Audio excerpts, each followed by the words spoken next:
This meeting is being recorded. Greetings and welcome to Mount Olympus. I am Hercules Invictus, and today Mythic Monsters continues with the Hydra of Lerne. And before we get to Brian Walker of Brian's Drive-In Theater, who will introduce us to Hydras in the world of cinema, I will quickly share the ancient lore. Back during Mythic times, Hercules fought the Hydra of Lerne. And it was a multi-headed monster. The amount of heads varies according to the teller of the tale. But when you chopped a head off, two grew in its place. And after chopping several heads and having more heads to deal with than he was comfortable with, Hercules decided to ask his nephew, Aeolus, to burn the heads as he chopped them off. And that seemed to do the trick. The wound was charred and no new heads grew until he came upon the immortal head. And when he chopped that off, he buried it under a big stone. And there it remains to this day, presumably. The Hydra was very poisonous. It had fetid breath, and it had crabs as companions who came out of the water and attacked Hercules while he was trying to defeat the Hydra. Hera, grateful for the crabs' intervention, put them in the skies, the constellation Cancer. And the Hydra was a unique creature. It was the son of Typhon and Echidna, who are the parents of most of the monsters in Greek mythology. And in my paranormal investigations, I was not able to find any modern accounts of encounters with hydras, although accounts exist in different cultures, especially in India, where they had the multi-headed serpents. So the Hydra is with us. It's very much alive in our day and age, in our imaginations. It is alive in role-playing games where role players can encounter Hydras in video games, in fantasy books, and in all sorts of forms as toys. But today we get into living mythology in the cinema with Brian Walker. Greetings, Brian. How are you? I'm well tonight, Hercules. How are you this evening? I'm doing great and looking forward to your presentation. Oh, great. As you know, tonight's topic is the Hydra, and it is, I should say, not he. Sometimes she is our first dip into the mythic monsters. Yes. Over the last few days, I've watched, probably the seminal texts in terms of the Hydra in film. We watched Jason and the Argonauts. I know that's one of your favorite films. I also watched Hercules versus the Hydra, also known as The Loves of Hercules, and that is a Mickey Hargitay film. And Goliath and the Dragon.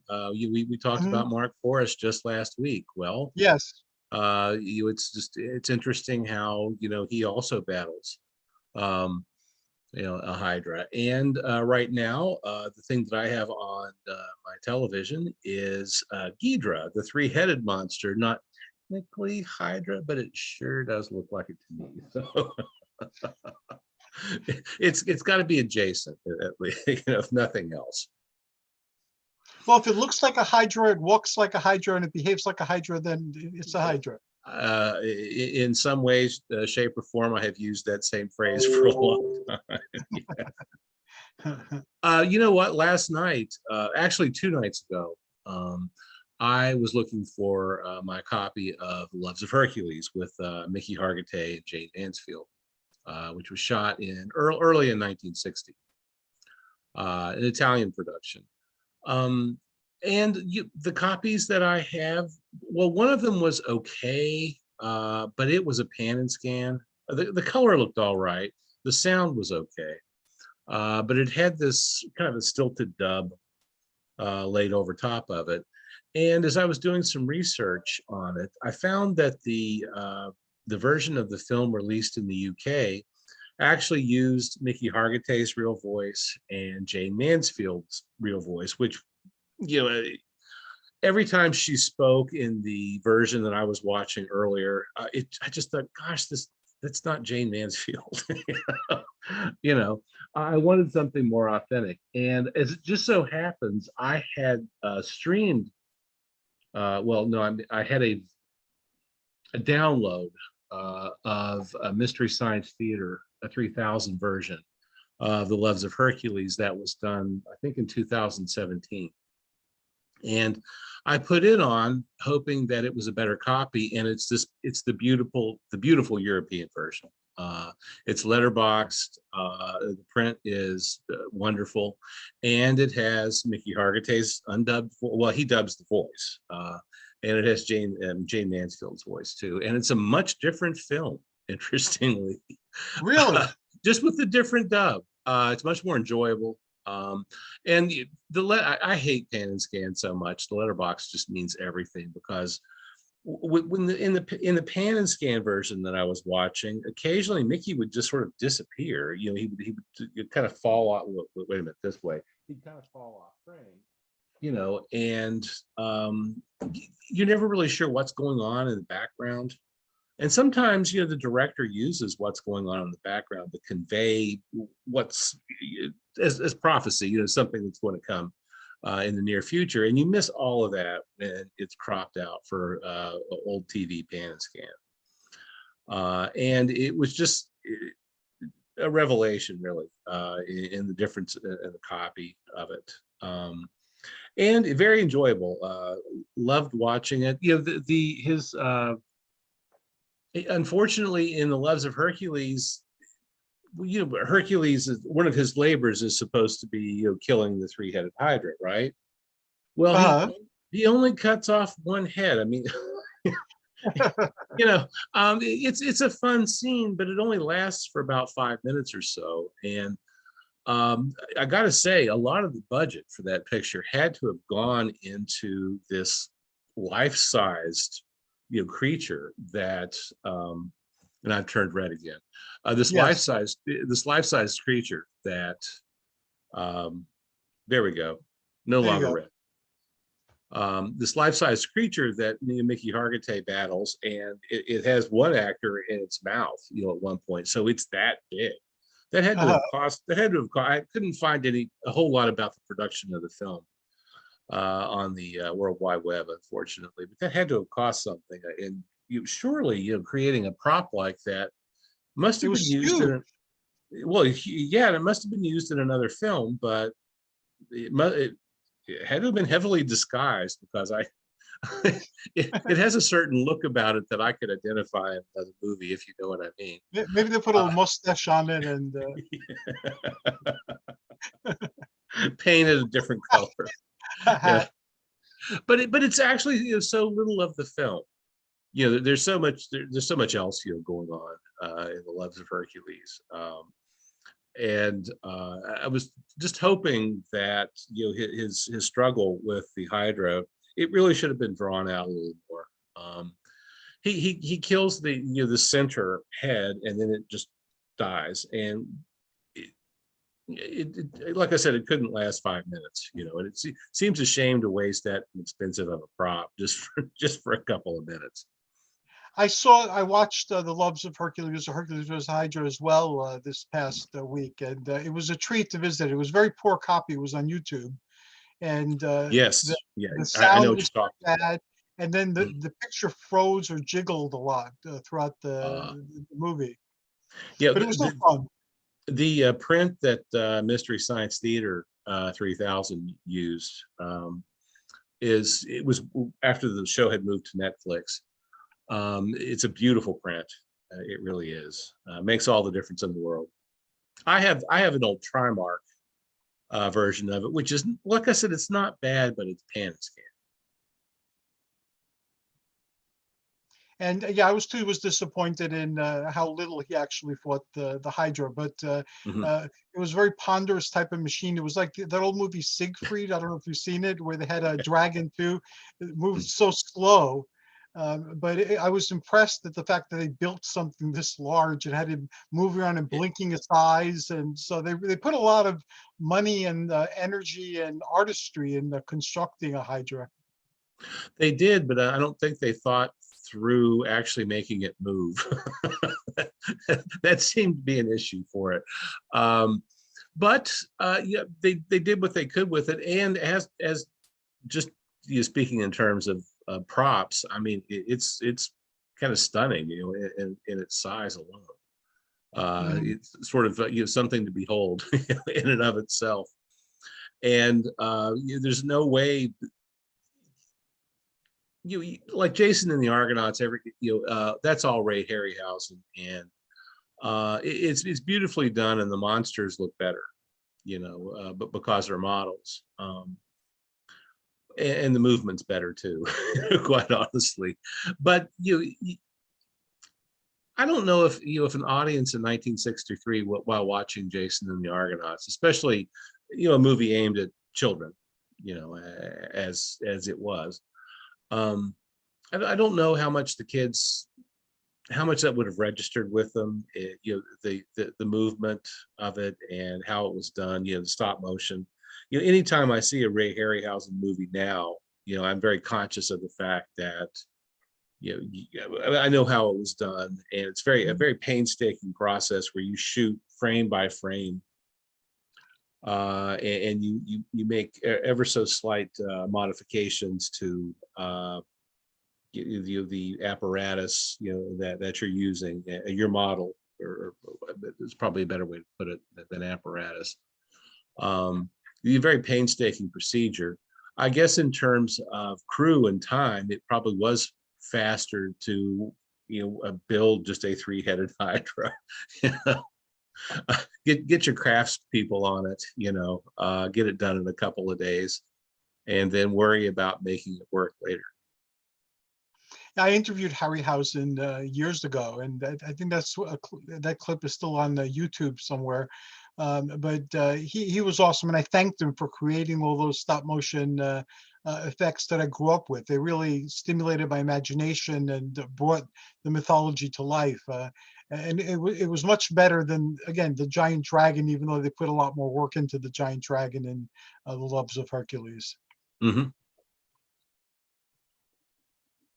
And the Loves of Hercules is kind of an interesting movie too, in how it was produced.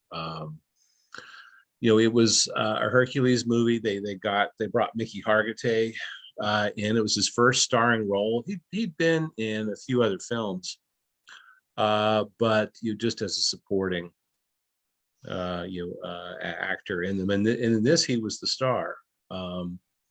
And the producers got 2 for 1 in that he got his then wife Jane Mansfield in as the good queen and the evil queen, which is it's a nice dual role. It's nice to see her having to tackle 2 different roles like that.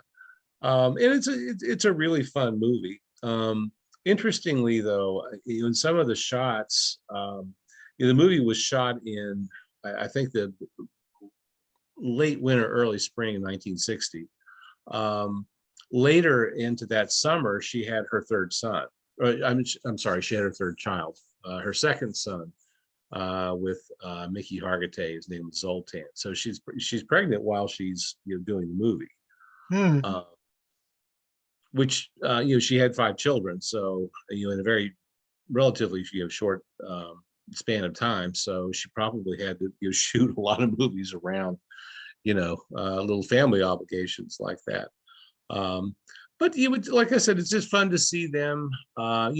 Jane Mansfield was certainly a spectacle in and of herself. I mean, she was great at promotion. She was really good at drawing attention to herself, and Yes. it got her a career. And if you think about it, celebrities do that crap all the time now, but back then nobody promoted themselves that way. Nobody really had the stunts, or the nerve to pull them off the way that she would. She would, if she were, surrounded by photographers, and I think there's a kind of a classic tale of, she's in a pool and then she loses her top in the pool and has to get out. Sort of, it's a little burlesque, but a lot of pictures got taken of her that day, and little things like that are brilliant PR. I mean, it's fantastic promotion. And she set set the standard for it. I mean, like I said, a lot of actors and actresses market themselves that way now. They sort of they have to do something a little more outrageous every time. That has to get hard to top yourself each time you go out. But a few people seem to be able to do it, and she was very good at.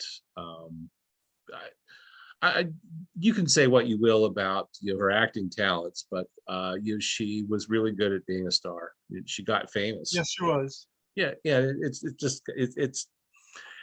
I love the spectacle of it all. We'll never see a time like that in films either again, ever. She and like you said, she wasn't afraid to court negative attention. She got involved with the Church of Satan by Anton LaVey Yes, for a yes, while, very and interesting. that made her notorious. And unfortunately, she had a rather grisly death. I probably shouldn't tell this story, but I'm going to go ahead. We can Okay. edit it out if necessary. When I was a teenager, my mother and I had gone on vacation. I can't quite remember where we were, but there was a car museum where we were staying, just down the street, and we went to the car museum. And I'm a big automobilia guy, big car buff, and sort of a lifelong thing, just like old movies.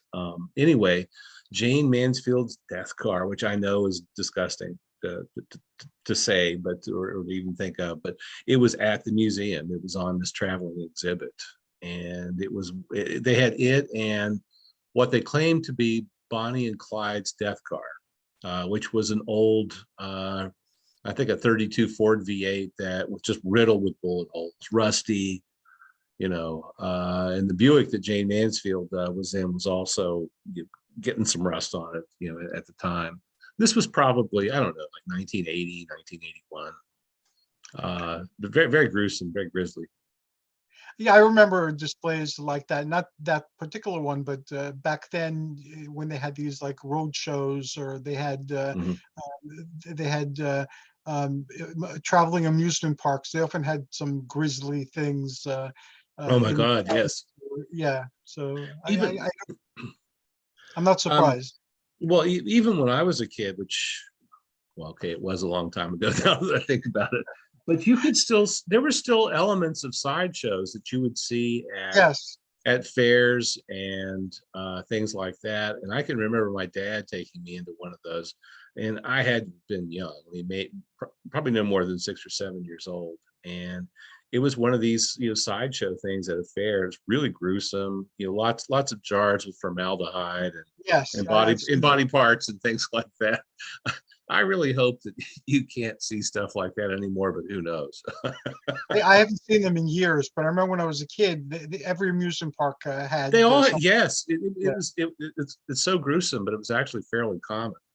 And when Ryan Murphy did American Horror Story, I think it was the fourth season, which was called, I think it was called Sideshow, wasn't it? I Correct? believe so. Freak Show. I got to tell you, I was riveted the whole time, because just being able to tap into, and my memories of it aren't as graphic as Freak Show. Obviously, you didn't see things like, well, Right. you could, but you know, uh, it just sort of, I shouldn't call it a pleasant memory, but an interesting memory from my childhood. Really jogged a few Yeah, things. I remember those. They had they had bearded women. They had somebody, either male or female, who's very, very heavy. They had a strong And man. They had a few people who were midgets or dwarves. They used to call them yes, back little people. So they always had, and Coney Island was famous for that. hmm And when I was filming my TV show, we filmed in Coney Island a lot. So I was made. I had a show where I was talking to folks like the most tattooed man and Insectivora, so I hung out over there, and they had sideshows of a sort, although they weren't as graphic as the ones that I remember when I was a kid. hmm yeah. Can you imagine the outcry now if Yeah. if there were still traveling exhibits like that, you know, going from town to town? Can you imagine the hubbub? I'm not saying that it was a nice thing to do or anything, but you could never float that now. Not No. where I live anyway. I mean, For a lot of the folks who were in the quote unquote freak shows, because I got to speak to a few of them again in Coney Island when I was doing filming Mhm. there. They were saying that they felt many of them felt deprived of a avenue for making a living Well, because that's this was something that paid decently for the most part, even though they were stuck traveling around and being mobile. But at least they had a source of revenue that, well, for some of them, where are they going to work conventionally? So it was a lot of but- issues tied to that. well, I mean, you're right about that, and it is a conundrum. On the one hand, you know, the only way that back then, at least, the only way that those people were really employable was to exploit, you know, whatever physical malady that they had. And you know, and because unfortunately, because of the way they most of them looked, they probably couldn't hold just your regular 9 to 5 straight job because nobody would have hired them, unfortunately. So I mean, it's a double-edged, you know, sword there. I mean, you know, I mean, it's terrible that they were being exploited, but that is how they put food on the table. It's not a nice story from America's No, past. and I know I've seen the Fiji mermaid. I've seen a bunch of like cryptid type creatures, but to our modern eyes, they're patently artificial. But Yes. back in the day, people believed in them. But I don't think I ever saw a Hydra in any of these places either. Like, they had some mythical type of monsters, like multi-headed dogs that they had either in formaldehyde or stuffed. They had um, I can remember some two-headed snakes and things like that. So yeah, I mean, it's not. I know that's not quite the same thing, but that's getting similar. closer. But that's getting closer to the Hydra, and you know, snakes have always been. You know, they've always held the connotation as sort of being your gateway to the underworld, you know, Yes, so to Lorna speak. was a gateway to the underworld, where Yes, The Hydra was an underworld guardian. yeah, and I think that's why people are so afraid of them even today. As snakes, that is, not hydras. Mhm. Although if there were real hydras around, I'm I sure can people are afraid guarantee of. you I'd be afraid of it. Yeah, not afraid of snakes. But yeah, do you think that's why people are afraid of snakes now? Is because of that kind of negative connotation that they're Yeah, our culture inherently has a evil? negative connotation. In Greece in antiquity, snakes were said to embody the souls of heroes, so they weren't considered like a bad thing unless they ate people, and then heroes went and vanquished them. And there were lots of giant snakes in Greek mythology. The word dragon comes from the Greek drakon, and that just means a giant snake. So they didn't have like wings and all the other thing that uh, dragons eventually came to have in the Western imagination or in the Eastern imagination. They were just giant serpents. And in addition to the Hydra, you had beings like Ladon, who guarded the tree of the Hesperides with the golden apples. And Ladon had 100 heads, each of which spoke a different language. So yeah, they had all these freaky snakes, and there was like a dragon guarding the golden fleece that Jason had to overcome to get the fleece from the tree of Ares. So they had all these snakes, but other than the monstrous snakes, little snakes were they ate vermin, so they were fed and protected, and some embodied the souls of heroes, so they were respected. So Hmm. snakes meant something very different to the ancient mind that they mean to us. I think a lot of our fear of snakes is because of the Garden of Eden story, and how snakes in our modern mythology come to represent evil and temptation and seduction and all sorts of elements like that. And that's the image we grew up with. All the fun stuff. Whereas if we grew up in the East and snakes are like wise dragons, we'd have a different impression of snakes. Yeah, but it's just yeah, yeah. I kind of like the way that. Yeah, I'll go along with that. Okay. Okay. I am not very well versed in any form of religion, so yeah, Okay. I'm not. And the things that I do know, I don't know all that well, so quite honestly. So I'll have to depend on you to fill in some of the blanks here and there. I know enough about it to get by. But. Yeah, I'm trying to think of if there's any other reason other than phobias. Some people have snake phobias. I really don't. And Yeah. in some places I've lived, like Pennsylvania, occasionally like snakes would bite. You know, they live underneath your house and they can get into your house and or into your yard, and then they'll bite people. And water snakes, I remember we had in Pennsylvania, they were very poisonous.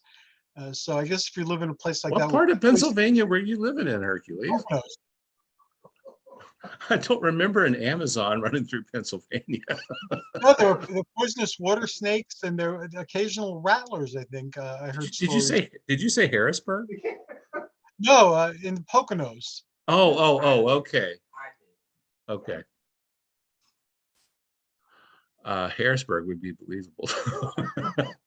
No, the I mean, Poconos. rattlesnakes are everywhere, but wow, I didn't realize that. I live,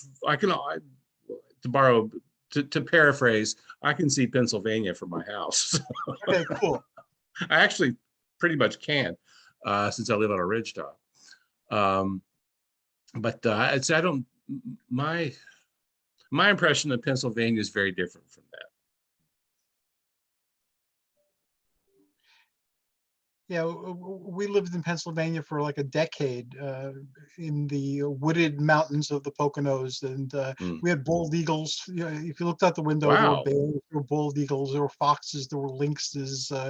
You know, you name it, we had it walking around right outside our house. Wow, very interesting. No, Yeah, it was very cool. no, the only thing that I've ever seen in my yard's been just your garden variety black snake. We did have a huge one in the yard. It's probably been 8 or 9 years ago. But That I nothing to was swallow you whole or eat your arm or anything. well, no, but I've never seen a black snake that big. I mean, it was Mhm. just a big one. It had been alive for a while. It's had some age on it. I had just never seen one that large. I mean, usually when you see them, they're maybe 2 feet long, if that. And they're way more terrified of you than you are of them. So that you quickly try to get away from it. But the area in which I live, maybe it's cursed or damned or something, but I don't see very many snakes in this area at all. Well, for Very most few. people, that's a good thing. So maybe it's a blessing and not a No, curse. but everything's got its place. Right. Everything's here for a reason. Um, and I know this is going far afield from our topic, but I was reading an article a few weeks ago about how our avian population, birds, has decreased 25% in the last 50 years. I've heard that too. It's scary to think about changes like that, and so rapid, in the span of one's lifetime. And they're not, scientists really aren't sure why, but there's definitely fewer of them now. We've had a decrease in bees and in bats also over the years. You know, Oh, there were a lot. the bee thing is critical too. Yes, for our food chain. Right. Very scary. Very sad. And again, that's topic for another show. Like, what do we do about this? Because it's happening. Now we have a killer iceberg waiting to fall into the seas in Antarctica. They could raise the water level considerably and alter coastlines globally. So that's something to, like, what can we do? And let's do it. Let's not talk about it or wonder about it. Well, I mean, I don't. There's no going back, unfortunately. The only thing you can do now is sort of mitigate where we are, and try not to let it get any worse. But There's no turning back the clock, unfortunately. Yeah, the Industrial Revolution, had its price. But I do think that with new technologies coming on the horizon, I think I think the free market actually is going to change a lot of that on its own. I The do wonder how late is too late, but the Hydra, since you brought up this topic, the Hydra has also become a symbol beyond in mythology and in psychology. It's also become a symbol for like insulin intolerance and diabetes. So I'm a diabetic, and I know in my pursuit of literature to try to mitigate the effects of diabetes, I run into the Hydra all the time as a metaphor for the blood sugar problem that 1 out of 11 people currently has on the planet. And also the Hydra is the symbol of like capitalism, like fighting the heads of industrialism and capitalism. So the Hydra survives in the imagination in that way. And there were a couple of books on Amazon that actually had that as the cover. They had the topic, and they had Hercules battling the Hydra, or just the Hydra by itself on the cover. And I ordered a book, How to Fight the Hydra, but it came today, but it came bent, so I had to return it. So I couldn't give my impressions on today's show. It's too bad we couldn't do it because of copyright, but the old T-Rex song "Bang a Gong," so it actually made it into popular culture again. And the movies that you're talking about, like Jason the Argonauts and Love's Hercules, and then Goliath and the Dragon. There's a modern movie too about hydras, and I saw it when it came out, and I have it somewhere. But it was about, if I remember correctly, it was like an island, and there were a bunch of convicts, and they let them go on the island, and they had hunters hunting the convicts on the island. I think it was rich people paying to hunt people, but the island actually had an ancient Greek temple, and the guardian of the temple was the Hydra. So the Hydra started hunting the hunters, and then the people who were being hunted had to thwart the Hydra and the hunters. So it was a fun movie for like an hour and a half. I remember when I watched it. It's been years, and I'm sure you could run across it in a dollar bin somewhere in a local dollar store. Yeah, I had not seen that version of it, but when I was doing my research, I did stumble upon it. Now, with Goliath and the dragons, you talked about that, Goliath and the dragon. You talked about that during that episode. For folks who didn't see that episode, can you give them a brief overview of Goliath and the dragon? Well, and I probably should say something about Mark Forrest, the star of Goliath and the Dragon. He passed away about a week and a half ago. From what I understand, it was fairly unexpected. At least that was my understanding of it. So he was fairly healthy right up to the end, living to be 89 years old. I think especially at the time he was born, that was a pretty rare thing. Fortunately for those of us who were younger, our life expectancies have grown considerably. What we can hopefully the number of years that we will hopefully see. But Goliath and the Dragon was a Mark Forrest film that also starred Broderick Crawford, from Highway Dragnet. And a bunch of great movies, very good surly villain, in this film as King Eurystheus. And Mark Forrest is our hero. Yes. He is Hercules. He is Goliath. It depends on depends on the country Which you're watching version? it in and the version that you are seeing it in. A lot of the money for this film was put up by an American studio, which is fairly rare with Peplum.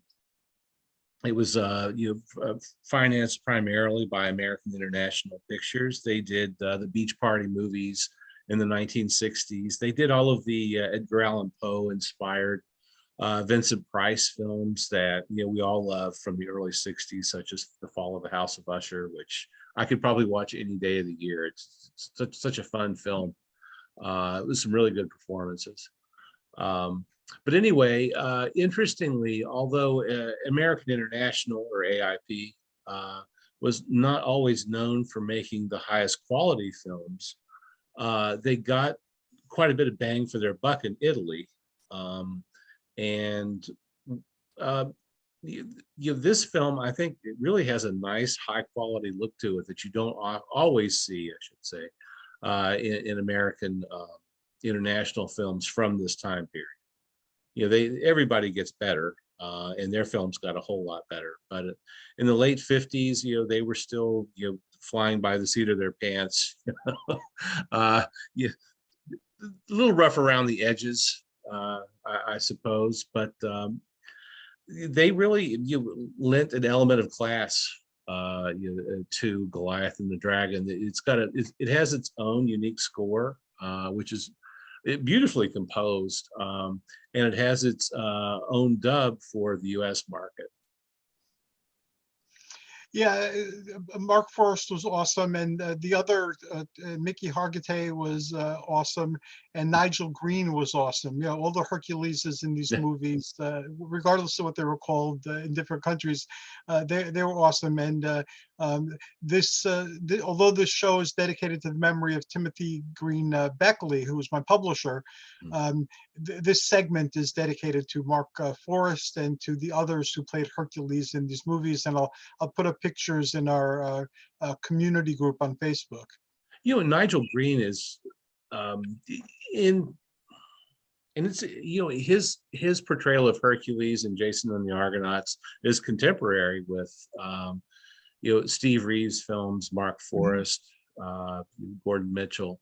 Yet his portrayal of Hercules is very different. Yes. It's a lot of it. I've seen people complain on the World Wide Web because he doesn't look like Steve Reeves. Because I know that sounds crazy, but I actually have read I've read those too, like that. I thought, well, he's not what an Italian producer thought Hercules should look like, but why couldn't Hercules look like that? Why can't Hercules be 38 years old? And it's kind of an odd complaint. Nigel Green is one of my favorite Herculeses because I know you said that before. He pulls off on attitude alone. He looks nothing like Steve Reeves. He's definitely not a bodybuilder. He's like a normally built guy, who looks fit.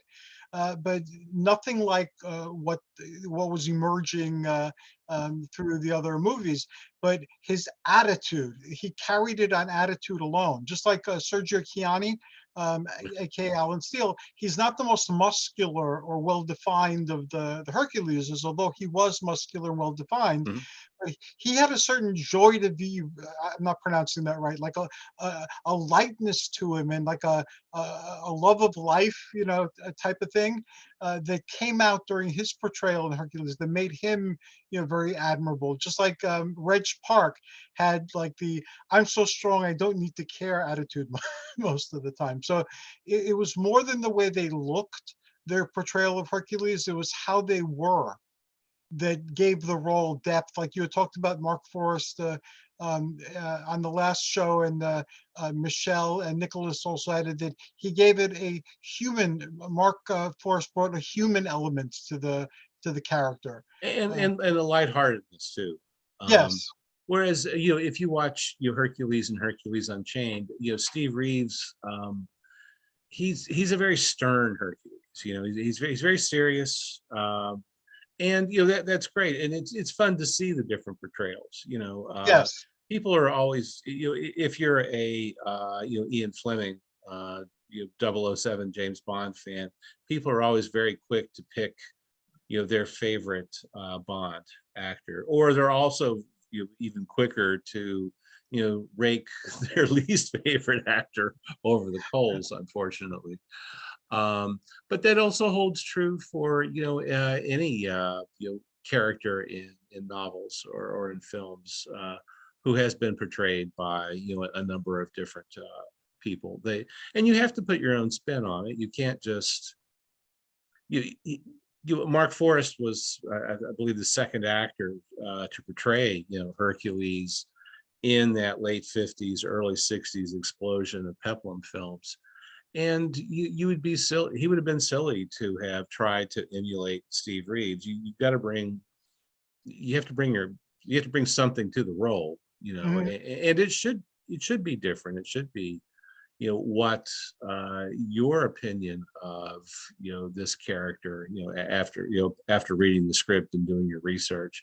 Really should come. That's what an actor's for. It really should come out of the individual actors, and it's the different portrayals of Hercules, Goliath, Samson, the Chiste. I'm forgetting a few. Ulysses, Samson. The different portrayals really do rest upon the actor and what the actor is going to bring to it. Well, and Samson Burke was sort of the mean Hercules. Yeah, but he redeemed himself at the end. But that was Yes. true even in antiquity when the strong men were like different names. Like Hercules was Melkart in Tyre. He was Samson in the ancient Near East.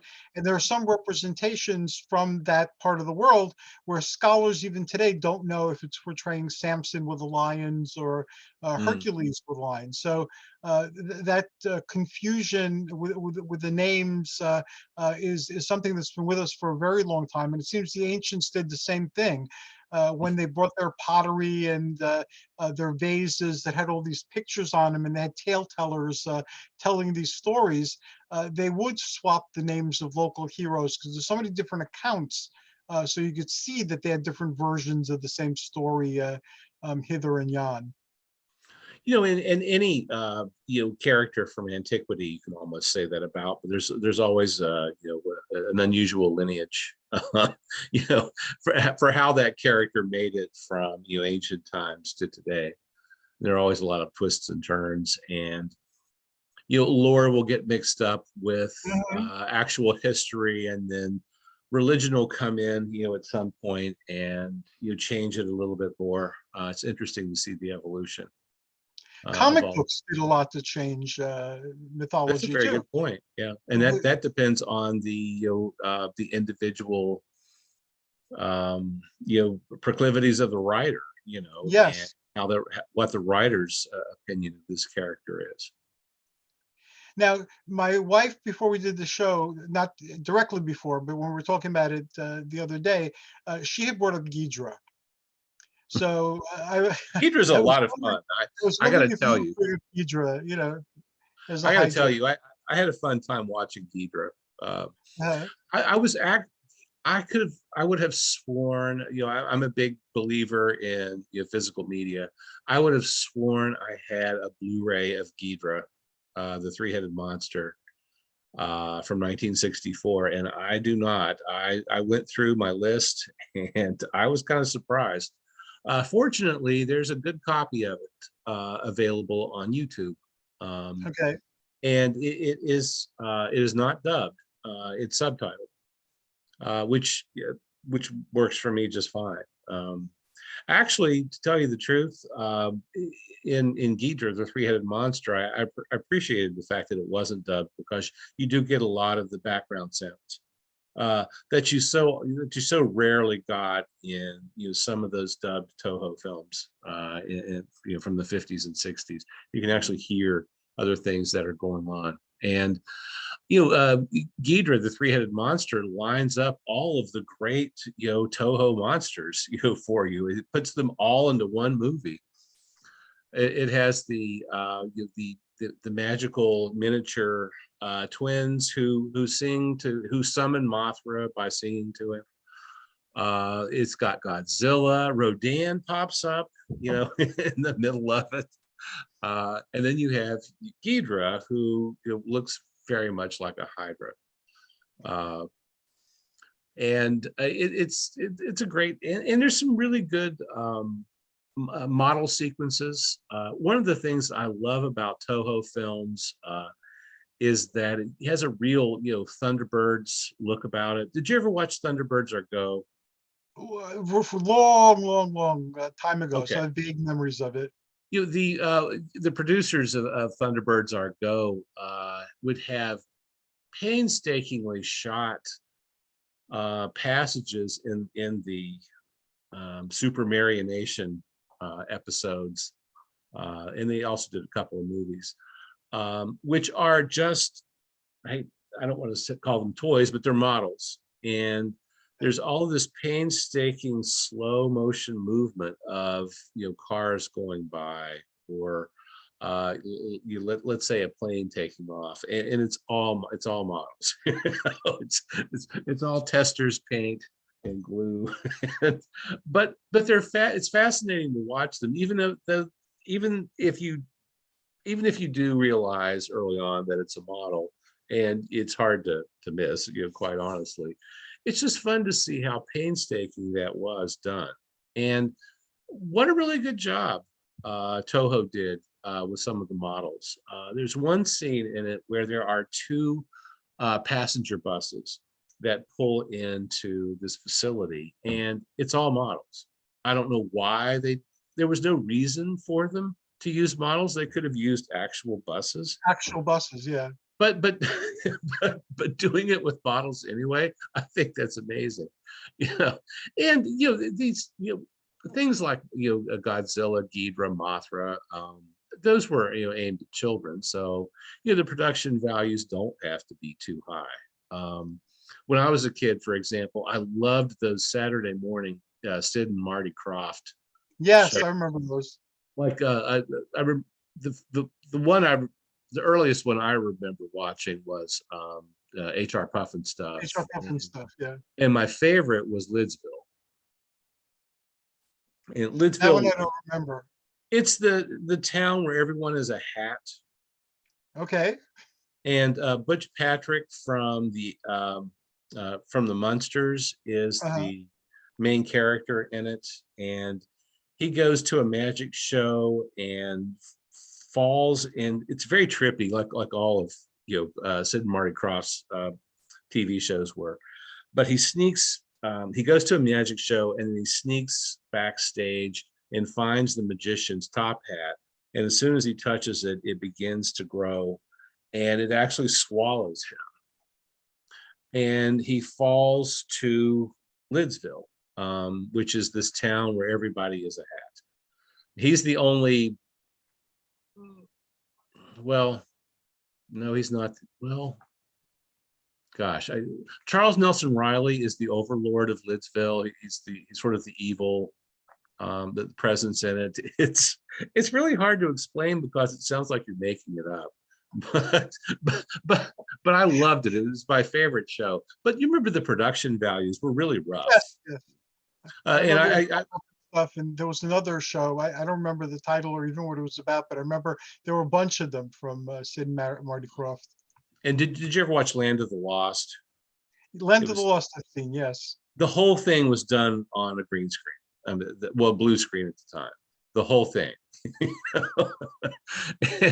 And Electra Woman and Dinah Girl, that was another one that I liked a lot. Sigmund and the Sea Monsters. Yeah, I remember Sigmund and Sea Monsters. The Boogaloos. Yes, I remember. Those were all fun, but children's programming, at least back then, until Disney, really got hooked into television programming. Kids programming was cheap. You didn't have to spend a whole lot of money. I think a lot of that, the quickness with which that stuff was shot, and the lack of durability of some of the sets really harkens back to old cheap, like 40s and 50s B movies, to tell you the truth. Shot really fast and without a whole lot of money, but fun and honest. There were a lot of like cartoons in some of these shows, including the Mighty Hercules. I remember he played in some of these not the Sid and Marty Krofft ones, but during the other type of shows, they occasionally show that, and he put a Hydra in there, I seem to remember. That was one of the cartoons that was very mythical. And I don't know if you remember Diver Dan or if you got Diver Dan where you were, but my wife is one of the few people I've encountered who remembers the Diver Dan show. But it was a very similar type of show. It had a very loose plot with a guy in a diving suit and like talking fish. And then you had cartoons that they showed, like with Captain Kangaroo and some of the other shows like that. Diver Dan. That does not ring a bell with me. That was that was a national show. I mean, was it a network or syndicated or? I think it was a local show. Oh, it's local. Okay. Yeah. Okay. It was kind of like when they had horror hosts and they had different hosts who would show a movie and occasionally comment during the movie, like Zachary was. But instead it was an undersea kingdom with like clips from cartoons rather than a movie.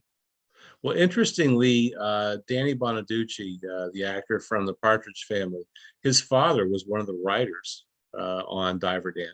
Really? Oh, you That's looked it up. Okay. yeah, yeah.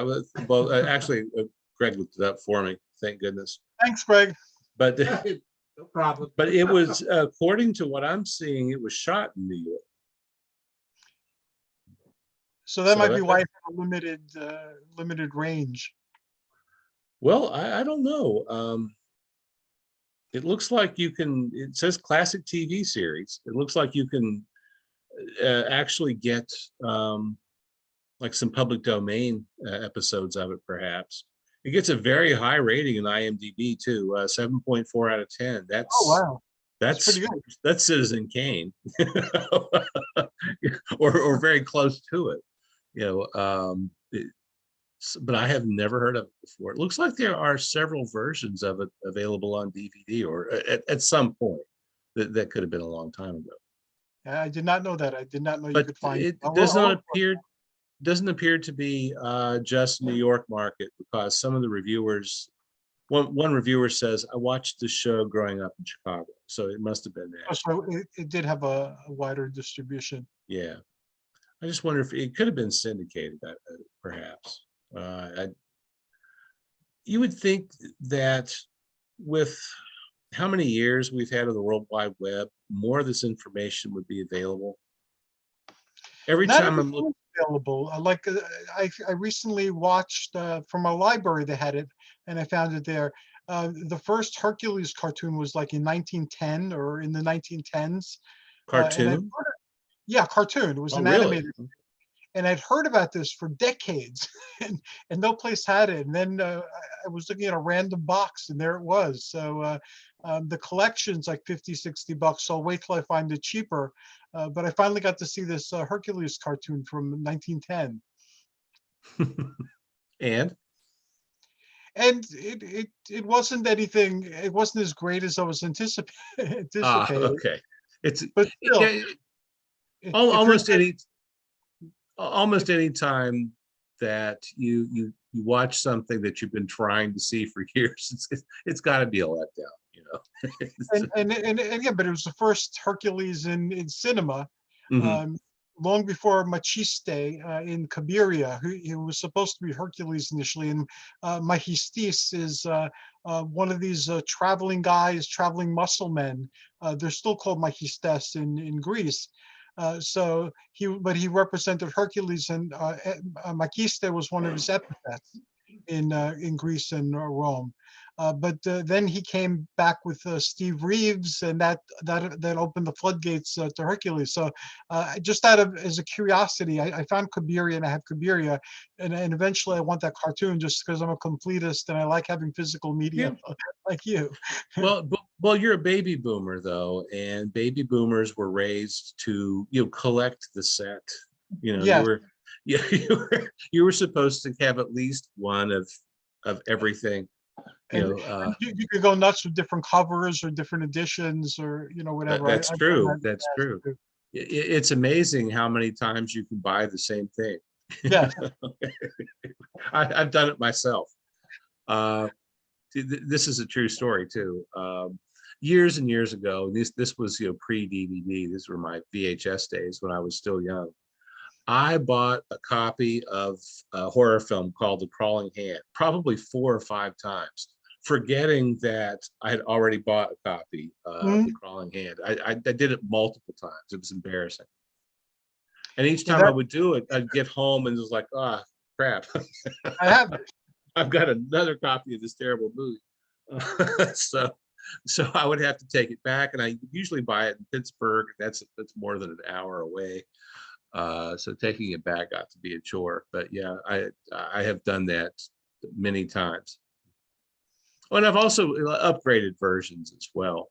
Yeah, you'll buy Night of the Living Dead is a good example. It was one of the very first pre-recorded DVD or pre-recorded VHS tapes I ever bought, early 80s, you know. When I got a DVD player, I got a better version. Then I got a colorized version. Yeah. I think we got a Criterion. Isn't there a Criterion version that we bought?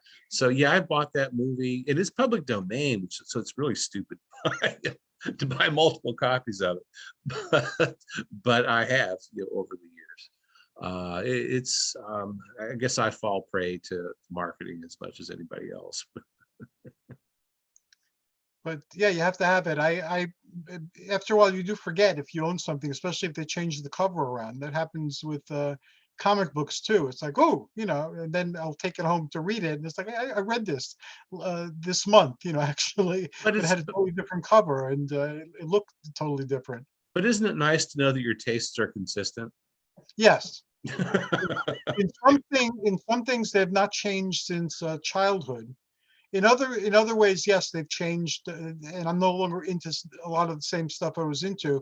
But I Yeah. found that at the core of who I am and what you know what I'm enthused about, that really hasn't changed at all since I was a kid. That I'm the same kid at some level, still fascinated with the same stuff. So, you know, I've been collecting this stuff and accruing it and talking about it and writing about it, you know, throughout my entire life, and that'll be the last thing that goes, you know, from all the stuff I've accrued.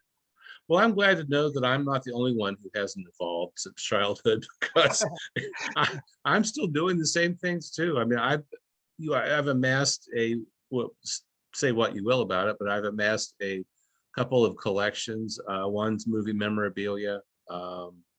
That it's a lifelong collection at this point. Started when I was a kid. I've got some. I don't have anything particularly valuable, but I've got some pieces that I really love, you know, and I find very fun. I don't have enough peplum. I've got a few. I've got a lot of several lobby card sets with you know, peplum stars. I've got one. I think it's Samson and the Seven Miracles of the World with Gordon Scott. I've got the complete lobby card set of that. I've got a window card, which is 12 by 36. So it's an unusual size of Steve Reeves, the White Warrior. There's a store that I frequent in Pittsburgh that sells movie memorabilia that had a one sheet, which is 27 by 41 of one of Reg Park's films. I think it was Hercules and the Captive Women. I wanted it so badly, but then I Mhm. kept thinking it was kind of pricey, although it looked like it was in good shape. But I kept thinking this is going to cost hundreds of dollars to get it framed, you know. And I don't want anything cheap, you know. I want something that looks halfway decent. So I talked myself out of it. Probably shouldn't have, but Yeah, I'm in the same boat with some things. It's like I ask myself, do I really, you know, need this? I have no wall space to put it on, or no shelf space to put it on, and I've been slowly getting rid of things that I haven't watched in like a decade and had no real desire to watch it. I haven't got rid of one Peplum film or one Barbarian film. I still have all those because that's at the Mhm. heart of my passion. But a lot of my horror movies, some of them I'm not sure about, so I'm watching them again. And I wonder, why have I held on to this movie on DVD for like 25 years? You know, there's no reason for me to still have this. We have a pile of those Mill Creek, like Yes, me too. 20, 20, 50, 100 movie sets. We have a pile of them. And I mean, 99% of that stuff's public domain. And I have made two concerted efforts at this point to go through them all. And I think I pulled like 4 or 5 sets out, and that was it. I thought I was going to wipe almost all of them out. And nah, for one, I would go through them and think, well, gosh, I want to keep this. Oh, that doesn't look bad, and I talked myself out of getting rid of most of them. So I've still got it. I do the same thing. I had a bunch of those in our bedroom and on top of the dresser. Mhm. And my wife asked me, "Are you planning on watching any of these sometime soon?" They've been here for like half a year. And it's like, I looked at them again. It's like, well, actually, no. Do you want to get rid of them? No. But they don't need to be here on the dresser anymore. So I put them in the Well, basement in a box. the Warriors 50 movie pack that we both have, That's which is that that's Mill tough. Creek. Have you seen a copy of that lately? It's Lately, no. it's But it was only like expensive. $10 for a while. New copies of it are about $60. Oh, wow. Well, it's out of production, so getting a new copy is not so easy anymore. But some of the Amazon sellers were asking incredible prices Wow. for That I those. won't get rid of. That'll remain. Well, it's what I told my partner. I said, it's a shame I didn't buy like 100 of these, Yes.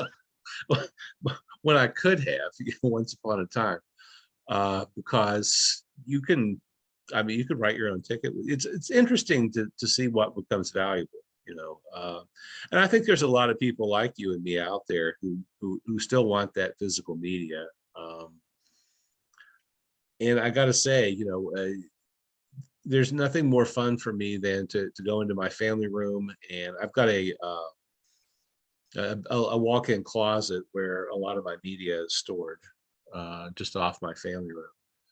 And it's fun just to sort of walk in there, and about half an hour later, you walk out with Yeah. an armful of DVDs, and for one night's viewing. But it's so much easier to find something that way, to go through your physical media. If you're thumbing through, let's say Paramount Plus or Netflix or something like that, you kind of just get lost in the surfing. Yeah. And what I find is that oftentimes if I am surfing through something online, it just sort of flatlines for me. It ends because I can't make a decision. I can't find anything that intrigues me enough to press a button so I can watch it. But if I'm looking at covers of DVDs and things, I can just la la la la. It's so much fun, and then I walk out with too much stuff. Yeah, I did that today. I didn't walk out with too much stuff. I only walked out with 4 stuff, but went to one of the dollar stores, and it seems Yeah. like they got a new shipment of DVDs in. So of course I had to look through hundreds of them, and I found like 4 or 3. I don't remember. Was that like a Dollar General or a Family Dollar? Yeah, one of those dollar stores. Yeah, but Okay. they got new ones. They had a lot of the same old ones too, but there were a bunch on. There was a few things on UFOs and conspiracy theories and um, basically stuff like that. So I got those, and there was the movie with the dolls, Puppet Master. Oh That yeah. I never saw this particular Puppet Master, so I picked it up. I'm not a Puppet Master fan, but they're pretty amusing. Well, and there is a Dollar General store that we shop at. It's about an hour from our house, but it's in a small area that it's called Deep Creek that we frequent quite a bit on the weekends, and they've got a shockingly good collection of Blu-ray. You can find classic films there. Again, it's probably something that we already had, but now we got the Blu-ray of it. It's Blu-ray, yeah. And they're like $3, $4, $5, and beautiful copies, if they are Blu-ray. And sometimes they'll have some very interesting collections or sets, things that you wouldn't expect to see, in a Dollar General in a tiny town. But those can be great places to look for movies, and we go through their movies every time we go. The DVDs have gotten other physical media has gotten so expensive lately, like at Walmart and at Target. Like I was used to paying Online. like $10. for like a new DVD if you waited like a couple of weeks or a month, and Mhm. then less than $20 for a season. Now the seasons have gone into like the 30s, and the DVDs have been staying like $20. So I've been cutting back on the amount of new things or almost new things that I've been buying, because like, I don't want to pay $40 to watch this. I could stream it. And Yeah. so Mhm. Yeah, actually, there's a couple of a couple of new things that we were looking at that we wanted to see, and streaming it is the obvious way to go. I don't want to make a financial commitment to something that I don't know if I'm going to like or not. right. Only to have to dump it off the next day after I watch it at half price books in Pittsburgh. Uh, yeah, I know what you mean. I'd rather spend $2 or $3 and stream it if it's something new. Um, Right. but if it's something I know is a sure bet, if it's a really interesting film or something that I've always wanted to see, yeah, I'll buy it. Usually, you can't go wrong.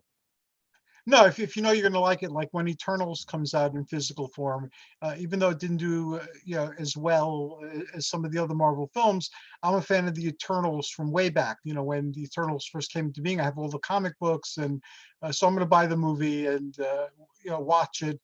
Now I could stream it and watch it, which I'll probably do. And but that I want to own a physical copy, because I own everything else about the Eternals in a physical copy. So might as well have that for the collection. But the other Marvel movies, I haven't picked them up. I haven't picked up Black Widow, Shang-Chi, Hmm. or any of the new seasons that came out. Well, the last DVD of a new movie that we bought was the latest James Bond film, the name of which escapes me. No Time to Die. The last Daniel Craig film as James Bond, and I really wanted to see it in the theater. We always go see. It's kind of tradition. We always go see the new Bond movie in the theater. But with the pandemic, not wanting to go to a theater, we got the Blu-ray, and we have all the Blu-rays of all of the Bond films. We bought a set a few years ago that had the first 20 some Bond movies, and then since then we've just added to them. And a lot of fun.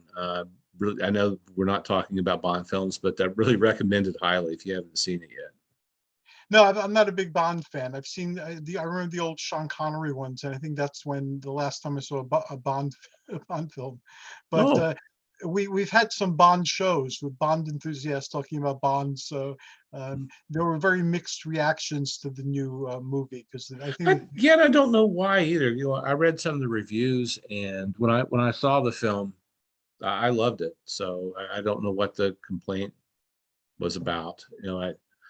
Maybe, well, it's very long, and that's always an issue. 2 hours and 45 minutes. It needs an intermission. but I will say this: it didn't drag. I wasn't bored by it. the next one I plan on buying, other than the Eternals, is Spider-Man: No Way Home.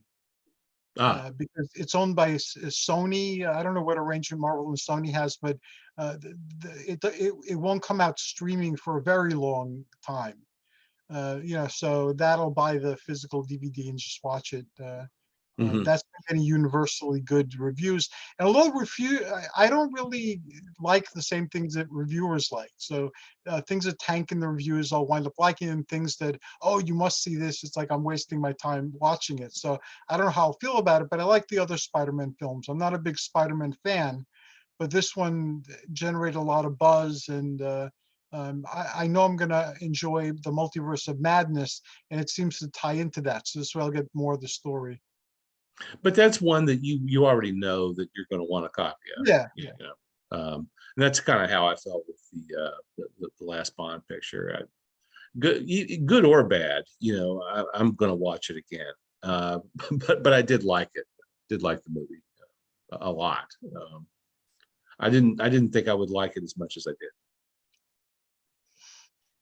Now, let's go on back to Hydras. Yeah. Which movie would you, for somebody who doesn't know anything about Hydras, who wants to enjoy the cinematic experience of the Hydra, where would they get their most bang for the buck? Which of the movies, the four movies that you spoke about, would deliver like the optimal Hydra experience? Golly.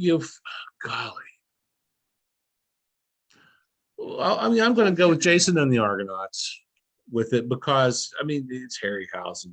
You know, how do you, you know, you lead with the best, and there's so much to see in the movie. The sets are, the backgrounds, the outdoor shot scenery, beautiful, very well acted. You said Nigel Green was your favorite Hercules. One of my favorites, yeah. One, well, I should say one. Honor Blackman, one of my favorite actresses. Speaking of James Bond movies, she is the femme fatale in Goldfinger. She is in it. She is, God, I can't remember her name in it. She's one of the gods. Okay. And a figurehead on a ship, interestingly. But like I said, great cast. Todd Armstrong, the star of it's kind of an enigma. But that would be, if I were going to introduce the Hydra to somebody who didn't have a clear understanding of it, that's the movie I would want that person to watch first. I would agree. I don't remember Hydra well enough to say something about Hydra, but the other three movies I remember quite clearly. And I would say if you had a choice, Jason and the Argonauts would be the place to start. You've got to be a monster aficionado in order to really experience Hydra, because Toho brings them all out. It's kind of like some of the later Universal movies where they would have Wolfman, Dracula, and Frankenstein in the same movie, and I like the bang for your buck. But in order to break somebody in, I'd want them to see Jason and the Argonauts. Those movies that you mentioned were ahead of their time. They had shared universes, and now that's become a really big thing with Marvel. But it's been done before. It's been done with the monster movies. It's been done with a lot of different movies where they had like a self-contained universe, like Star Trek did it too, where they had all these series tied together, and it tied in with movies, and it told a much bigger story. And the more you knew of the story, the more you had a sense of what's going on and so forth. And now it seems that they've rediscovered that, and that's become the thing for now. You're right, and it's we haven't really progressed much past the serials from the 30s and 40s, have we? Because as a matter of fact, I thought they died in the 50s, but really they're alive and well. No, they're alive. And interestingly, if you ask me, brought back by Star Wars. Most probably so. We're going to cover in this series vampires beyond the Greek vampires. There's going to be a larger vampire one. There's going to be parasitic spirits. There's going to be werewolves and gorgons. Are there any? Those are the ones coming up in the next few months. Are there any monsters that you would love to talk about that are mythical? Oh golly, I think I'll have to think about that. Okay. If you come up with one, please let me know. We'll weave it into the tapestry. And this series is going to be a little bit different because we're not only dealing with monsters in cinema or monsters in popular culture artifacts like comic books or role-playing games. We're going to be dealing with the monsters organically. So if there are sightings of these monsters, we're going to cover that as well in people's modern day experiences, also how they live on in our culture through the popular culture and in our imaginations. So we're going to look at these mythical monsters, which we knew in ancient times, and how they're still among us in different forms in modern times. Well, and something to add would be witches, because there's often, a witch in, peplum, and certainly, with mythology. So we could explore that. That'd be an interesting one too, because witches are in our reality now. There are actually groups of people, many groups of people who talk consider themselves witches, whether they follow Wicca or some other form of like folk magic or mythic spirituality. We do have witches among us. I remember when I was growing up, the Greek stories, witches were a totally different creature altogether. Usually the story was late at night, someone's walking on a mountain pass and they see these beautiful women dancing half naked under the moon. And they go to catch a look, and then they notice that the women have one goat's foot, or one horse's foot, or one donkey's foot, or an animal foot anyway. And then a Lovecraftian moment occurs, where they're deeply scarred, but they return to their village, or they're found wandering the mountains to tell this tale. So that's the folklore. And witches came from Thessaly mostly. So there's an extensive lore, and it'd be interesting to explore that lore, not just in popular culture, but with actual witches, to see how they feel about these ancient stories that were told. So thank you. That's a great idea. Okay, great. Do you have any last thoughts you'd like to add to our discussion for folks to think about until next time? Just that, I have been working on a redesign of the website, as we talked about at the very beginning. And if there is, if there's anybody out there who knows HTML better than I do, please hit me up. But I'm struggling here, let me tell you. My HTML skills, as you can see with my website, are really 1998, 1999. But if you see something in the website that you think could be better organized, if I could do a better job with the graphic displays or something, please shoot me a message. Go into Facebook if you're into social media, and you can message me that way. If you have any better insights than I do in terms of how to lay out all this information, it's really a challenging task. How about Otherwise, Call to Adventure and on Facebook? You're in a lot of the Sword and Sandal groups, and you have your page, and you have your website. I'm sure some fan with technical skills, because I was thinking of doing that too, of just putting it out there. I need volunteers because although we've progressed a lot, there's still a lot of things I have no idea how to do them, and they need to get done, like basic editing. So I was thinking of putting out a call to adventure. Put one out. You never know. Some fan of your website might be greatly honored to help you evolve it, or convince you to leave it retro. That's perfect the way it is. well, it's not going to look much later than 1998 in the redesign. But that's okay. I just want to make sure that it's accessible, and that's the whole point for this. I want to make it more mobile friendly, and I want to make it accessible for everybody. I want it to be be able to be read on a reader for those who have sight issues, and I want to make sure that it all falls in compliance. And hopefully that'll get me by until the next time I have to redesign it. Next month in February, I'm honoring all our Sword and Sandal cinema hosts. I saw that. Co-host, yeah.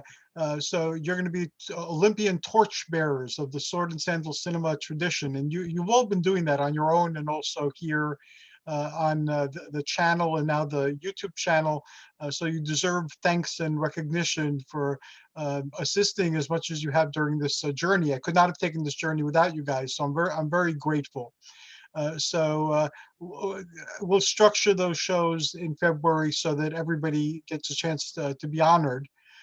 So again, publicly, thank you very much for being such an important part of the journey. Thank you for creating your website. It's inspired me over the years, and it caused these conversations to take place, and I'm very grateful for those as well.